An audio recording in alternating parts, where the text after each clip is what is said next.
And joining us now is our good buddy Kevin Sheehan, of course, hosts every single day, earlier in the day on the station, 10 a.m. to 1 p.m. Also the Kevin Sheehan Show podcast. Mr. Sheehan, happy holidays. How are you? Craig, happy holidays to you as well. What's going on?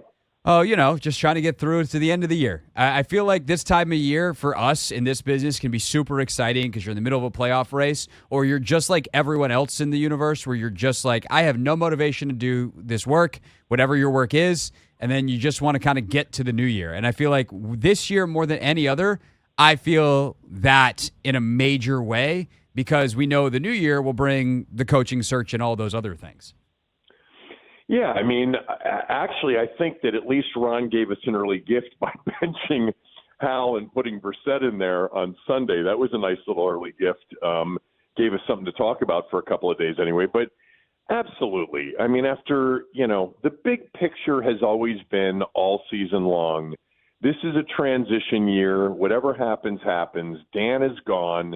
And in January of 2024, there's going to be a whole new start to this football organization and, a new group leading it for the first time in a quarter century. And, for those of us that have had this team as an important part of our lives, sometimes an outsized important part of our lives, that's something to look forward to and to be able to kind of watch. Yeah, no doubt about it. So the question of the transition is, I mean, we pretty much knew that Rivera would be gone, that the front office would change over. There was always this question of whether Bieniemy would be a part of the future, and then obviously Howell. How much did Sunday, if any, change your thoughts on either of those two guys being a part of the future? I don't think anything in the way that Sam Howell played or Eric Bieniemy called the game changed my opinion, which has all year been, I'm going to wait and watch, the majority, if not all 17 games and hopefully come to a conclusion, which I was nowhere near on as it relates to either one of them. But I think that benching Sam Howell, and Craig, I don't know how much you thought this was a telling moment, but for development all year long. Much worse conditions in game. We're going to let him play through it. We're going to let him work his way through it. This year is about developing the quarterback. Yanking him in that moment said to me that they had gotten to the point where they were frustrated with him. And not with him personally, but with some of the growth that they had hoped to see that they weren't necessarily seeing. Do more with things that were there that he didn't see. And they, I think, maybe let their emotions get the better of them and they pulled them. I don't think it was a great idea at the time or in hindsight.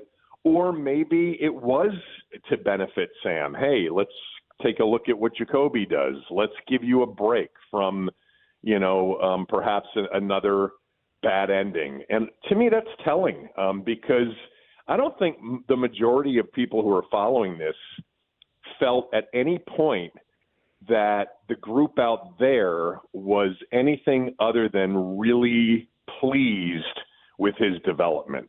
So I thought Sunday was telling. So, yeah, I mean, I think this is, the chances increased exponentially, especially if this group were to stay, which they're not, but with a new regime, that they will be exploring very seriously a quarterback in the upcoming draft. Yeah, there's no doubt about it. And as we've been talking about ad nauseum, and I know you said the same thing, like it obviously is going to depend on what you think of the quarterbacks coming out, which I don't think most of us have done any kind of real evaluation on yet. And obviously we have 3 more games of Sam. I tend to actually believe them, though, to an extent when they're like, yeah, we did this for Sam. I actually think it was the right move to pull him for a development because sometimes you just need a reset. And he seemed to be spiraling in a way that he had not all year. And I would say, Kevin, I think Sunday was the first time that I feel like I saw him break. Like he had been so resilient all year, and I just felt like I was watching a different guy. And he's had bad games, but even against Buffalo, when he throws all those picks, like he comes back and he's keeping on going on, and he's trying to do the right things. And it just felt like Sunday he was so scattered and broken that pulling him was the right thing to kind of hopefully reset him for the final 3. I mean, perspective's everything, I guess. I didn't feel like it was anywhere near one of his worst games. I didn't feel like it was anywhere near the moments that we've seen at various times this year when he was being battered and being hit and truly at maybe physical risk, whether it was him or the offensive line or whatever. It doesn't really matter anymore. Well, it does matter, but on some level, really that should have been, if they felt that way in the moment, maybe it was, hey, he was frustrated. He knew he missed some things, on the interception. Maybe he missed Terry, earlier and had to come back to him late and had it picked. But the drive before that was the one that they had, were coming off a touchdown drive, and he threw a beautiful ball to Terry McLaurin that should have been, flagged for DPI. So I don't know. I mean, they know, and if they said, look, he really was, exhausted, tired, frustrated himself, and it would have been diminishing returns to keep him into the game, then I understand that. But in watching the game, at no moment did I feel like he was physically, at risk or that he was in the midst of his worst game. It wasn't a good game for him, but he's played worse games this year. Yeah, I mean, he's had worse outcomes. I'm trying to think back. I mean, the Buffalo game was obviously horrible, but I think in a way, like the fact that he wasn't under duress and didn't feel as if he was in physical harm's way, and he still was, patting the football overly and vacating clean pockets and doing all the bad stuff that he does when he's bad. I almost wonder if that's why they pulled him. It's like, hey, man, this isn't Buffalo where you're, 9 sacks, 4 interceptions. This isn't the Giants where you don't know where the blitz is coming from every play. Like, it's there. You're not reading it. You're missing stuff. And I almost wonder if kind of what you're saying played into their decision, whether it's right or whether it's wrong. No, that's a good point. I mean, it wasn't a duress game for him, and it still wasn't a good game. And he was, as you said, vacating the pocket pretty quickly. And there were opportunities that he was missing. And maybe what was going on is, he was coming back and he was sitting down next to Eric, and Eric's like, what are you seeing? And he's like, I don't know. And maybe it just got to the point where they felt it was in his best interest to sit, the last 7.5 minutes out, especially since in the moment it was 28-7. And it's not like there was much of a chance that they were going to come back in the game. All of that is possible. The bottom line, though, is whatever the reason, they've gotten to a point with him where it's stalled, if not gone backwards a bit. And I think that there was at various times, I think at various times it's been, forward momentum, and then I think you take a step back. But I always felt it was a step and a half forward with a step back, that there was more good than not good for most of the year, that there was promise, there was intrigue, not in, maybe they've found the next elite quarterback, but maybe they have found a starting NFL quarterback. And to me, maybe they told you, put the brakes on that for right now. Yeah, no, I think we're 100% on the same page there. Kevin Sheehan is with us, of course, host of the Kevin Sheehan Show here on the Team 980. This is the Hoffman Show, which also streams live on YouTube at the Team 980. All of our shows always live on the free Odyssey app. All right, Kevin, now time for the really fun sports radio reckless speculation. If Jacoby Brissett is the starter all year, how different does this season look as we extrapolate from 10 throws? Because the defense was so bad all year long and so disappointing, 2 wins better. Maybe they're 6-8, maybe they're 7-7, with an outside shot. But with the 49ers and the Cowboys looming, they probably don't make the playoffs. They probably go 8-9, 7-10 or something like that. I've been a fan of Jacoby Brissett going back to NC State, so I definitely talked him up in a big way during the offseason, not as a guy that would be, the answer long term, but as a guy that can really play. And by the way, last year had maybe the best year of his career with a Cleveland defense that was very injured and much different than the one that they had this year. So I think he was the better quarterback to play this year, but they decided, and I wasn't against it, to take a look at what Sam could be in terms of ceiling and upside and down the road, because we knew what Jacoby's was, which is, high end backup, low end starter for most of his career. Could it have changed? Could he turn into Geno Smith? Maybe, but that wasn't what I think anybody thought. And so the plan to develop Sam, to see what he had, to see if there was a future there, I don't think was a bad one. Tommy brought up a point early in the year, and he brought it up again to me today on the podcast. He said, the one problem when you sort of take on that kind of direction and you're as, transparent as they've been with it, is guys like Terry McLaurin and Antonio Gibson and Jahan Dotson in his second year, you're risking wasting their year. And in many ways, I don't want to say it was a waste, because they were decent offensively at times. They moved the ball. They threw it a lot, clearly. But it certainly wasn't a winning, team on either side of the ball. Well, and that gets to kind of my bigger point, which is it's not so much like they didn't have to waste the year. They decided to waste the year with a very silly way of approaching this that I also don't think was the best thing for developing the quarterback, which is being the most pass-heavy team in the league, not really tailoring a system to their very, very talented outside receiving personnel, to not investing in the O-line. Like, I think that it's hard for people to hold these two thoughts at once, that like this O-line is not the worst in the NFL, that it is actually a fairly average O-line, and that is also completely unacceptable for this quarterback. And that's the thing I'll never understand is, if you were going to go down this route, how was this the plan, either to win football games or develop Sam Howell? Because we've seen it's accomplished neither. Yeah, I mean, I still look at Sam Howell and I think, put him into, a sort of Shanahan style scheme, whether it's inside zone, outside zone, marrying the run and pass with boot and keeper and all that stuff. Man, just his skill set seems to fit that kind of an offense. And, there's always this old adage when it comes to young rookie quarterbacks or inexperienced quarterbacks, the best friend of one is a running game. That was never going to be a part of the plan. And, it's funny, Craig, because early in the season, I remember saying, I wonder if this is like some sort of long game on Sam. Like, we're just going to let him throw it around the park, and he's going to end up with all these attempts, and we're going to know whether or not he can be that kind of quarterback. And if he isn't, then we'll move on. But yeah, it wasn't clearly in hindsight the best kind of way to use him.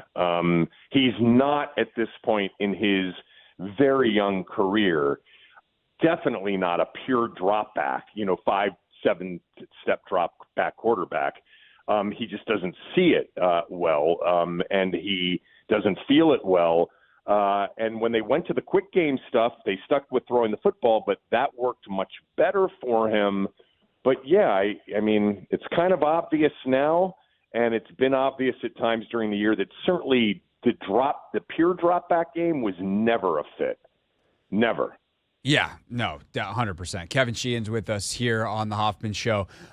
Was there any, going back to kind of the Brissett angle of this and bringing this all together, was there ever any off-ramp for you this year that you would have considered pulling the plug and going, no, it's time to go to Jacoby? No, and I at the beginning of the year, it was kind of a question that we all kind of pondered and asked and took calls on. And I said, it's stupid to just give him a blanket 17 games. What if he's absolutely terrible? Like, what if you are just he can't do it? Right. Of course you would pull it earlier. Like, this idea of just giving him 17 games to see, I always thought was silly. But the truth is, once we got through the second Philly game, maybe before that, I had seen enough, to say, let's see more. Let's just keep seeing more. There was never a point in which I thought he was completely overwhelmed and couldn't do it, and this was a complete waste of time. Did I ever at any point think, oh, they've got their answer? No, not even close to it. And I've kind of mocked some of those people who have just said, oh, we've got him. It's Joe Montana number 2. If you can't see it, you're an idiot. But there's no doubt that I think there were times where you're like, wow, he's got a good arm. He can make every throw. Ball comes out quickly when they're in that quick game. He's really good at extending plays and making plays off schedule. There might be something here. Maybe they've got an Andy Dalton. That was always my high-end comp. I'm like, maybe, if Sam Howell is, continues to progress, maybe you get, a number 14 to 18 quarterback in the league in 2 years like Andy Dalton became. So no, I never suggested he can't do it. Let's move on. I would say Sunday was the first time I was like, I wonder what this looks like with Brissett. That was the only – I mean, obviously there's some of the blowouts where you're like, do you just pull him because this game's so far out of reach and there's no point. But Sunday was the first time that I had a thought earlier in the game where I was like, what does this look like with Jacoby? And obviously we kind of found out late, but no Aaron Donald on the field, prevent defense, all that kind of stuff. Yeah, I mean, look, if you had asked the question, was there an off-ramp because all you wanted this year was to contend and make the playoffs, I probably would have viewed it differently. Sure. But the plan for them all season long, and we sort of just kind of fell into it, was this is a year in which, they're going to find out whether or not the fifth round, pick in 2022 can be their answer and they can build around them. So the actually more interesting off ramp that 100% should have happened in the benefit of hindsight, or with the benefit of hindsight, and I think a lot of us would have liked to see without the hindsight needed, is this defense was better on Sunday, and they are playing faster, and obviously their personnel has gotten worse with the trades. We all knew that was a part of the equation, just a worth it one. At least most of us think that in terms of what they got in return for Montez specifically. But I just wonder, Kevin, like, if you're Ron Rivera, how do you try to justify not making some of these changes either with Jack and just being like, Jack, we're going to try it my way, or getting rid of him in the middle of the season when you see a more confident secondary, when you see a more cohesive pass rush, when you see linebackers not lost all the time? It just seems like this is so obvious and there's so much low-hanging fruit that to not take that off ramp earlier in the season is going to be the thing that is actually more detrimental and more dooming of the 2023 season in a vacuum without any other context than anything that happened on the offensive side of the ball. Well, you have better vision than I have.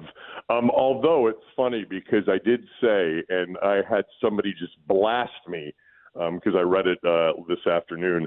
I did say I actually thought they played fast and that they gave real effort and they looked energetic on Sunday defensively. But other than that, the big chunk plays, 7 of them, 16 yards or more, 6-point whatever yards per play, the miscommunication, which are devastating plays, like the touchdown pass to Cooper, the inability to stop the run. Although when I talked on Monday about the team, I'm like, I thought Daron Payne looked good. I thought that KJ Henry shows signs. I think that, Khaleke Hudson, undersized, really tries hard. It really actually hits hard. I liked Quan Martin, actually, and the level of speed he plays at. I liked him on teams earlier in the season. I think there were individual performances, but man, if we go back to the beginning of this season, the number one stunner for me, and I would think a lot of people, is that at the very least we thought we had a good defense, and it was really an abject disaster after week 3. I mean, I thought they played well against Arizona. I think they won the Arizona game.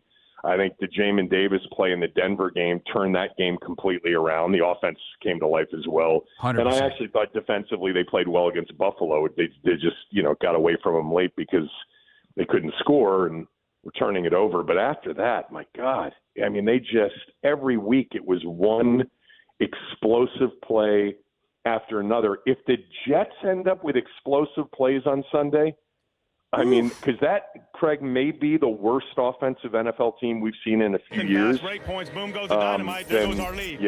it wouldn't surprise me if they do. No, I mean, Garrett Wilson's really good. In fairness to them and their potential explosiveness, Garrett Wilson. Breece Hall's really good. Yeah, Breece Hall's awesome. And they have generated some big explosive plays in the run game, so it feels like that's probably going to happen. Have you talked about the Forbes thing at all the last couple of days? The what? I'm sorry. The Emmanuel Forbes 6 snaps that he got on Sunday? Yeah, I mean, I had Nikki Javala on the show today. We talked a little bit about it. It's clear. I mean, how do you get to the point at the end of the year where you're not playing for anything, and it should be, let's take a look at everybody and see, and your first-round pick is out there for 6 snaps? It's odd. I don't know what to make of it. You may have a point of view here. My point of view is it's very stupid. It's impossibly dumb. You mean just get him out there and play him? Yeah, like, are you a better team with Kendall Fuller out there? Probably, but something that they're concerned about. Unless it's injury, I don't care. Like, you've got to get him out there because you drafted him in the first round, and he's got to get the experience and the looks and be able to bank that stuff. And if he's not healthy, then why is he dressed and playing 6 snaps in the first place? They can answer. And I don't expect you to have an answer, to be clear, because I don't think there is. I don't have an answer. I actually like the player based on everything I saw in college, and I thought he'd be a good fit for the way they played defense last year in particular. But they played more man this year, and things changed. And it's funny about the draft, all the early conversations about the draft. And my point of view is you can't look at a draft 5 weeks into a season, 7 weeks into a season. It's 2-3 years down the road. But I'll tell you what, 14 games into the season, and you're 4-10. And your first-round pick is healthy, and he's only out there for 6 snaps is troubling. Yeah, it's also coaching malpractice, and I feel like it deserves some attention. So we could give it the proper attention here at the end of our chat. Kevin Sheehan on 10 a.m. to 1 p.m. daily here on the Team 980. Also, do not miss the Kevin Sheehan Show podcast. Kevin, always a pleasure. Thank you, sir. Are you around this weekend? Are you shutting off all devices for the holidays? No. I'm going to be totally my boys in town. Nice. My wife already has been warned that Christmas night dinner has to start early enough so that we can hunker down to watch one of the games of the last few years in the regular season. I mean, Ravens 49ers on Monday night is I can't remember a late AFC NFC matchup like this one. Well, it's funny because if you go all the way back to 2007, you had Giants-Patriots, which you did not realize at the time was so significant. It was just like, can the Giants be the team that ends the perfect regular season? Turns out they did it in the Super Bowl instead. But that's the one that immediately comes to mind. That's also not that recent anymore. Remember about that game, the Giants had things wrapped up, I'm pretty sure, as well. And they didn't have to go out there and really push the Patriots to try to end it, but they did. Yeah. Probably learned a thing or two. Yeah. But great football all weekend long. Just what certain people and certain families want to hear when people are like, wait a minute, we got Dolphins Cowboys going on Christmas Eve at 4:00. Yeah. And also Commanders Jets. There's great football and also our game. All right. Well, in that case, if you're geeking up for football, we'll talk to you Sunday on the pregame show, and I'm sure we'll talk soon offline as well. Thanks, buddy. All right. Sounds good, Craig. Thanks. That is Kevin Sheehan with us here on the Hoffman Show. Hey, this is DA, and you're listening to the Hoffman Show on the Team 980 and the Odyssey app.